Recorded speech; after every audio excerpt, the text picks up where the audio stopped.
UPSC CSAT 2014 या परीक्षेमधला प्रश्न आहे. पहा प्रश्न काय नीट पहा. एका धर्मार्थ कार्यक्रमासाठी एकूण 420 तिकिटे विकली गेली. एकूण तिकिटे किती? 420. यापैकी अर्धी प्रत्येकी 5 रुपये दराने, अर्धी म्हणजे निम्मी तिकिटे किती रुपये दराने दिली? 5 रुपये दराने.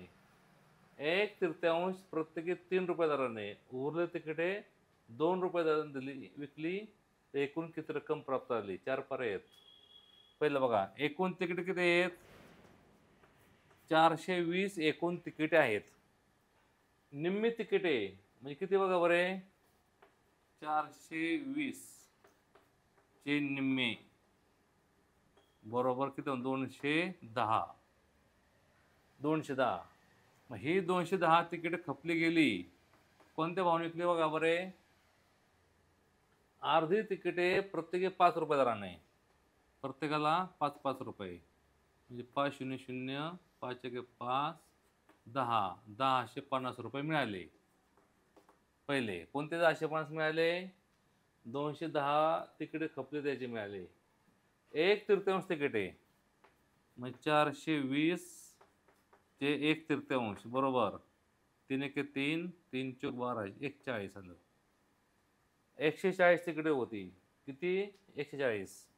त्याचा किती दर बघा? 3 रुपये. बघा 1/3 तिकिटे 3 रुपये दिली. 3 पहा. पहिली जी तिकिटे होती निम्मी तिकिटे 420च्या निम्मे 210. ती 210 तिकिटे 5 रुपयाने गेले. 1050 रुपये मिळाले. नंतर आता बघा बरे 1/3 मग 420चे 1/3 आले 140. 3 रुपये गेले. 4 42 420 रुपये मिळाले. आता पुढे काय म्हणले? उरलेली प्रत्येकी 2 रुपयाने. उरलेली तिकीट आपल्याला माहित नाहीत, ती 2 रुपयाने घालवायच्यात. किती उरले बघा आता? 210 गेली, 140 गेली, 0. 350 तिकिटे संपली. किती संपली? 350. पहा 210 संपली, 140 संपली, दोन्ही मिळून 350 संपली. एकूण किती? 420 आहेत. मग शिल्लक तिकीट किती आहेत? 420 वजा 350 70 तिकीट आली. 70 तिकिटे उरली होती. एकूण तिकिटे होती 420. त्याच्यातली निम्मी म्हणजे 210 गेली. त्याच्यातले 1/3 म्हणजे 140 गेली. आता 70 2 140 राहिले. 140 रुपये.